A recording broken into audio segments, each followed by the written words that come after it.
नमस्कार सर। सत्साई भी सत्साई। क्या नाम है जी आपका? मेरा नाम धर्मवीर दास है जी। क्या काम करते हैं आप? जी मैं जेल वार्डर हूँ, जेल डिपार्टमेंट में नौकरी करता हूँ। कहाँ के रहने वाले? मेरा गांव कंडेला, जिला जींद, हरियाणा का निवासी हूँ जी मैं। संत रामपाल जी महाराज की शरण में कैसे आए? ये बहुत लंबा प्रकरण है, इसको मैं थोड़ा विस्तार से बताऊँगा आपके सामने।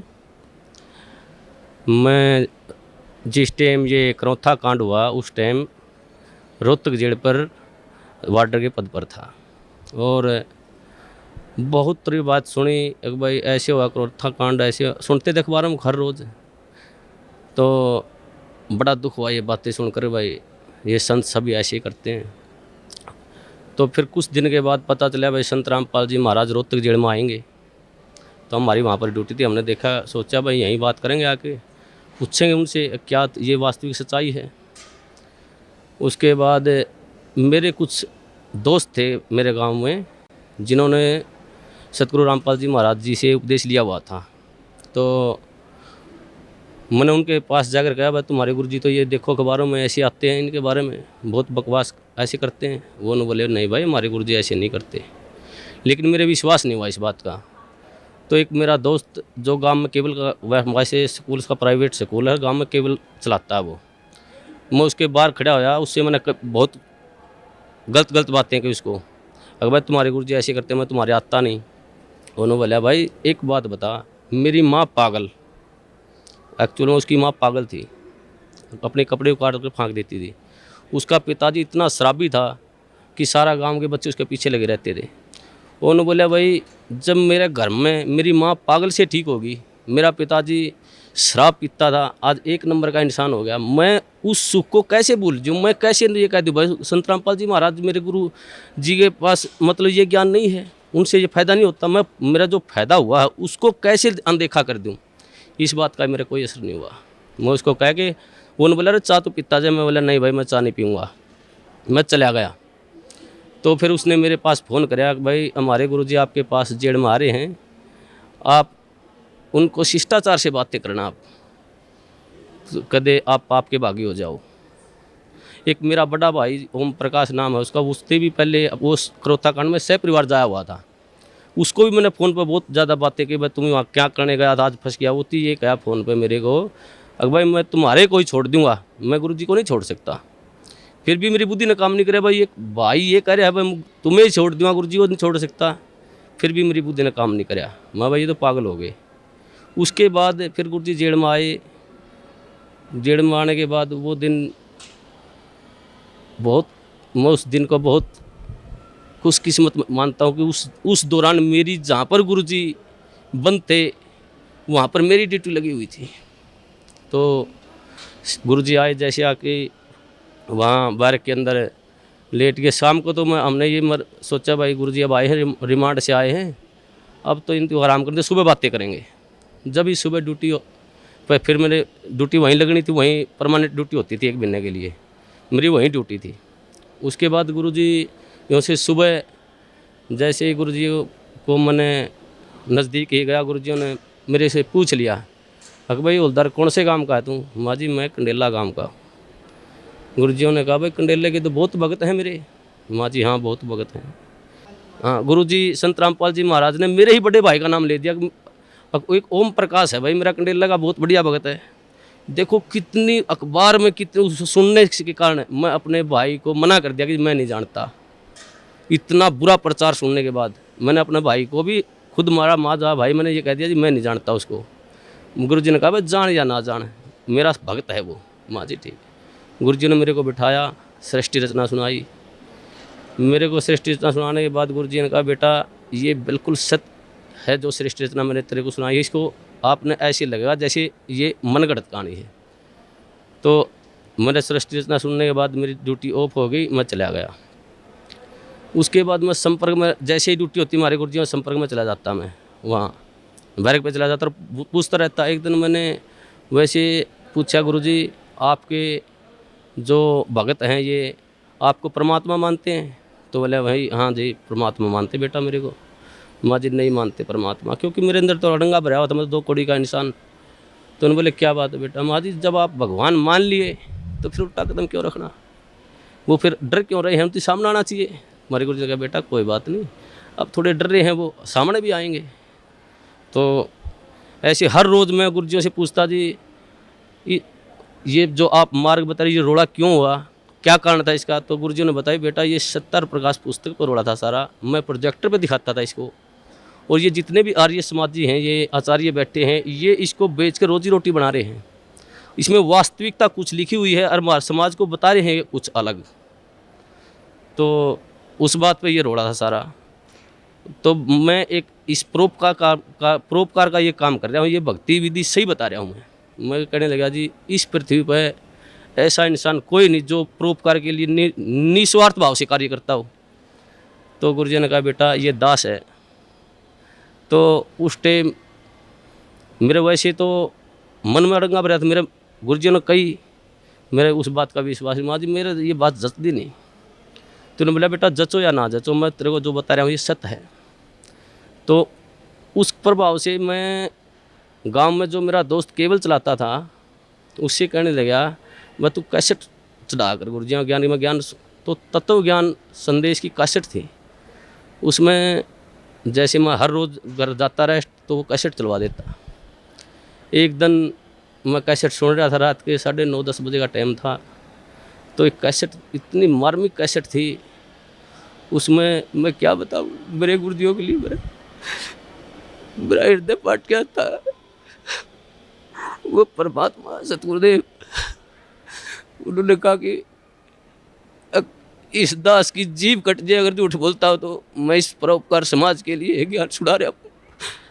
तो गुरुजियों ने वो ज्ञान सुना, मेरे भीतर में लगी वह बात, भाई ये संत ये कह रहे हैं कि दास की जीभ कट जाए, अब मैं कोई स्वार्थ नहीं मेरा। तो मेरे वह बात भीतर में लगी। उस दौरान फिर मैंने वो बात गुरुजियों से कही, माँ गुरुजी ऐसी ऐसी कैसेट सुनी आपकी, बहुत निर्मल ज्ञान है। फिर मेरे जो भीतर अड़ंगा भरा हुआ था वो बार बार फिर वो वापिस हटा देता था उस ज्ञान को। एक दिन रात को 2 बजे मेरी ड्यूटी थी, मैं गुरुजियों के पास गया तो गुरुजियों ने फिर बिठा के मेरे को कहा बेटा ऐसी भक्ति करनी चाहिए परमात्मा की। तो गुरुजियों ने जो सुनाया सारी भक्ति बताने के बाद कहा बेटा आई तेरे कुछ समझ में बात। मेरे मुंह से ऑटोमेटिक, वैसे मैं कहना भी नहीं चाह रहा था मेरे से, यार जी आप बिल्कुल सत्य है, आपका ज्ञान बिल्कुल सत्य है, मैं ही ऐसा पापी हूँ जो मेरे अंदर नहीं समा रहा ये ज्ञान। तो हमारे गुरुजी ने कहा बेटा अब समाएगा ये ज्ञान तेरे अंदर, अब समाएगा। उस दिन से मेरे अंदर वो ज्ञान बिल्कुल भीतर समाने, जो गुरुजी कहते सारा समाने लग गया। एक दिन जैसे ही गुरुजी ऐसे घूम रहे थे, मैं भी वहाँ पर बैठा, जब लोग मैंने उपदेश नहीं दिया था, मैं वैसे ज्ञान सुनता था मैं। तो एक भक्त ने एक जैसे मुलाजिम आया, वो मेरे साथ का साथी, उसने आते ही गुरुजी से कहा, हंसते हुए कहा अगर जी आपको तो मिट्टी में मिला दिया। हमारे गुरुजी ने कहा हाँ बेटा मिट्टी में मिला दिया भाई। लेकिन ऐसा उदाहरण दिया हमारे गुरुजियों ने एकदम से सटीक, भाई जमींदार 40 किलो अन्न मिट्टी में मिलाता है, 70 मन उठा के ले जाता है वहाँ से। वैसे तो इस पृथ्वी पर संत आता वो जेड़ मारना नहीं चाहिए वैसे तो, लेकिन इस संत को, इस दास को याद करा करेंगे कि उन दुष्ट आचार्यों ने अपनी रोजी रोटी के लिए ऐसे संत को जिसकी आंखों में बिठाकर पूजा करनी चाहिए उसको जेल में डलवा दिया।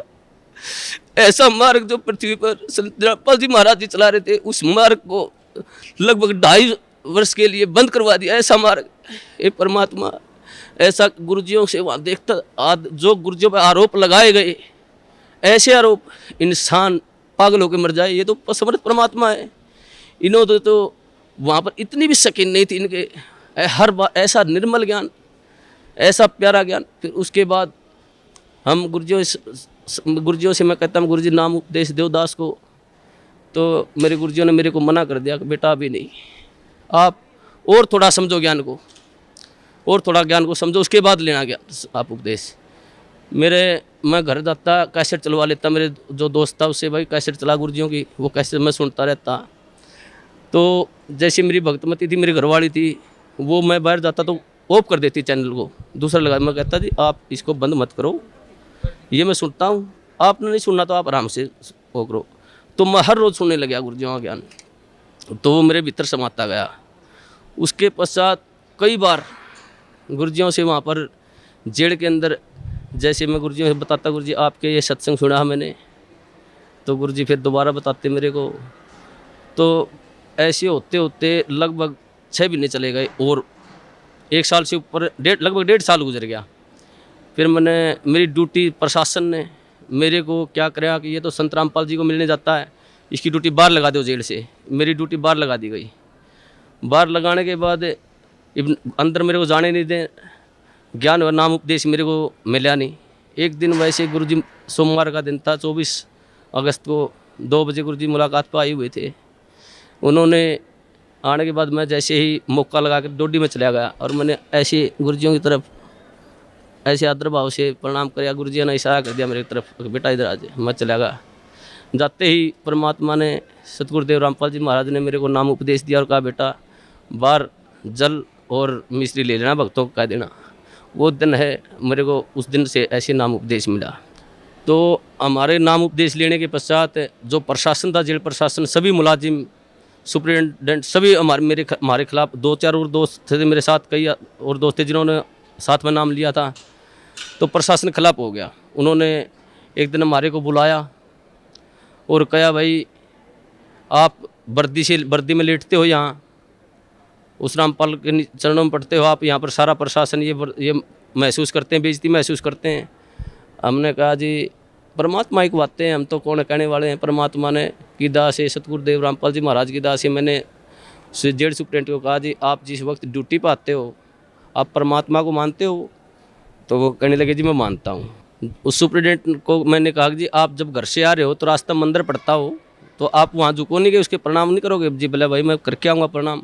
तो मैंने कहा जी हमारी तो परमात्मा सतगुरु रामपाल जी महाराज है, मंदिर भी हमारी, तो ये सब कुछ है जी, हम नहीं रुक सकते जी, हम प्रणाम करेंगे ही करेंगे। आप हमारे को सस्पेंड करो, डिसमिस करो, कुछ भी करो। तो उन्होंने बोले भाई ठीक है, तुम नहीं मानते तो करते रहो। तो ऐसे ही सारा प्रशासन का ये सिस्टम चलता रहा जी। उसके पश्चात जिस टाइम ये क्रोथा कांड हुआ, उसके पश्चात जब ये क्रोथा कांड हुआ था, हमारे पास डीसी ऑफिस से और एसपी ऑफिस से 2-4 मुलाजिम आते थे जेल पर, वहाँ पर पुलिस के। तो हम उनसे पूछते थे भाई वहाँ पर क्रोथा कांड ऐसे हुआ, आप वहाँ थे, मौजूद थे वहाँ पर? वो कहते थे भाई हम वहाँ पर मौजूद थे, ये बातें सारी सच्चाई हैं। तो ऐसे वो हमारे को बता करते कि दोस्तों साथ में उठते बैठते खाते पीते थे वहाँ पर। फिर जब हमें ज्ञान हुआ, गुरुजियों ने बताया भाई ये सौदा अलग था, सत्यार प्रकाश का रोड़ा था, सच्चाई ये है। तो फिर हम उसे बहस करने लगे, भाई तुम वहाँ बताओ वहाँ पर ऐसे हुआ था और ये गुरुजी बता रहे हैं ऐसे, सच्चाई है ये। तो एक दिन मैं उनसे ऐसे बहस कर रहा था, भाई तुम झूठ बोलते हो। फिर एक मुलाजिम ने मेरे को बताया, बोला भाई ये सत्य है, हम उस टाइम झूठ बोलिया कर दे, ये सच्चाई नहीं, सच्चाई जो तू बता रहा है ये है सत्य। जब मन में आए परमात्मा हे सतगुरुदेव ऐसे जुल्म ढाए उन दुष्टों ने, फिर भी समाज फिर भी देखो कितनी झूठ, एक दोहरा रोटी खाने वाला आदमी झूठ बोल रहा है, झूठ बोलिया कर दे एक भ्रमत करने के लिए। तो उस दिन से फिर वहाँ से फिर पक्की दिल में जज की भाई ये सारा जो समाज है झूठ है, गुरुजी जो करे हैं वो बिल्कुल सत्य है। उसके पश्चात हम गुरुजियों के साथ रहते थे, जाते थे, प्रणाम करते थे। प्रशासन हमारे खिलाफ हो गया, प्रशासन ने हमारे ट्रांसफ़र करवा दिया अम्बाड़ा, भाई तुम अम्बाड़ा चले जाओ कहने लगे वो। तो उससे हमारा ट्रांसफ़र होने से पहले की बात है, जैसे हम गुरुजियों से मिलते थे, जो प्यार होता है गुरुजी हमारे को, एक जैसे मैंने नाम उपदेश ले, मेरे मन में आता था मैं गुरुजियों के पास जाता, मैंने नाम उपदेश लिया, जैसे गया मैं, मेरे मन में आई एक भाई इतना अपने कभी पिता के पाँव नहीं पकड़े, आप इसके पास पाँव कैसे पकड़ोगे? मैं जैसे ही बैरक के नज़दीक गया मैं वापस चला गया। दूसरी बार फिर मेरे मन में प्रेरणा हुई, अगर भाई संत हैं तू मानता क्यों नहीं, पाँव पकड़ ले जाके। फिर जो गेट पर गया फिर वापस चला गया। तीसरी बार फिर मेरे मन में आई, अगर भाई तू जाता ही क्यों वहाँ पर, अगर जाओ तो पाँव पकड़ ले गुरुजियों के। तो मैं जैसे ही गेट में बढ़िया, गुरुजी खड़े थे वहाँ सामने, इंतजार कर रहे थे, वो तो जाने जान परमात्मा। उन्होंने जैसे ही मैंने गुरुजी चरण का हाथ लगाया, उन्होंने मेरे को छाती का लगा लिया ऐसे। वो अनुभव, जो सुख, जो गुरुजी ने कहा बेटा अब मैं तो 2 साल और जेल में रह दूँ, मेरे कोई सुख नहीं। मैं आया तेरे लिए था बेटा यहाँ पर, वो दिन आज भी याद आता। उस दिन तो मेरे ज्ञान नहीं था मुझे, परमात्मा ने ऐसी दया करी मुझ नीच पर, सारे परिवार पर। मेरे को, मेरी शादी को भी कई वर्ष हो गए थे, कोई औलाद नहीं थी मेरे। तो गुरुजियों ने, मैंने प्रार्थना की गुरुजी ऐसे ऐसे हमारे संतान ने, गुरुजियों ने कहा बेटा तुम दोनों नाम ले लो जब तुम्हारे संतान होगी, और तुम्हारे भाग्य में संतान नहीं है, परमात्मा खुद अपने कोटे से संतान देंगे तेरे को। तो उस दिन फिर भगतमती, मेरी भगतमती को भी मैंने कहा भाई ये परमात्मा आए हुए हैं, पूर्ण संत हैं, ये ज्ञान सुनो आप। तो वो सीडी सुनने लगी, उनको भी ज्ञान हो गया। फिर उसके पश्चात उसने भी फिर जेल में मैंने गुरुजी से प्रार्थना करी, गुरुजी भगतमती भी नाम लेना चाहती है, बोला बेटा बाहर सीडी पे दवा देना, मेरा आदेश है। उसने भी फिर नाम उपदेश दे दिया गुरुजियों ने, गुरुजियों के आदेश से बाहर। तो 1 साल के अंदर फिर हमारे परमात्मा ने अपनी कृपा से एक संतान, एक लड़का भी दिया। उस परमात्मा के क्या सुख गुना, इतने सुख दिए हैं मेरे को, इस परमात्मा की इतनी दया है। और सबसे बड़ा काम मुझे मतलब 2 कौड़ी का इंसान हूँ, मुझे भक्ति का क्या पता है। गुरुजी ने जो प्यार होता है, जो प्यार, वास्तविक प्यार गुरुजी ने दिया मेरे को, मुझे तो पता ही भी नहीं था प्यार क्या होता है। ये परमात्मा, ये जाने, ये वो परमात्मा है, ये सारी सृष्टि के पालन करता है। ये पूर्ण संत कबीर परमेश्वर हैं, ये तो एक लीला कर रहे हैं यहाँ पर। हम 2 कौड़ी के जीवों के लिए ये भटकते रहे, एक आत्मा के लिए ये परमात्मा लाखों रुपए बाहर देते हैं। और ये समाज इसको कहते हैं ये बुरा ही कर रहा है। ये पूर्ण परमात्मा पर, जो पूर्ण परमात्मा का संत होता है वो बुराई नहीं करता किसी की। ये तो अपने बच्चों के लिए शिक्षा दे रहे समाज को, भाई तुम पहचानो ये ज्ञान ऐसा पवित्र ज्ञान है परमात्मा इस पृथ्वी पर। ये किसी संत में देख लो, किसी आधार ही नहीं ज्ञान का, और ये ऐसा ज्ञान दे रहे हैं, मोक्ष का मार्ग बता रहे हैं, ढोल पीट रहे हैं, हर इन्हीं को कहते निंदा करते हैं। ये परमात्मा, मैं तो इस सब समाज से यही कहूँगा कि इस संत को, ये पूर्ण परमात्मा, इनकी पलकों में बैठाकर पूजा करनी चाहिए इनकी। और सभी समाज से कहूँगा अपने और अपने परिवार को जितना भी जल्दी हो सके यहाँ पर सतगुरु बंदी छोड़ सतगुरु रामपाल जी महाराज की शरण में लाकर उनका कल्याण करवाएं, और सभी भाइयों को बताएं बस वास्तविक ज्ञान वहाँ पर है। मैं यही कहना चाहूँगा। सत साहिब। धन्यवाद, धन्यवाद।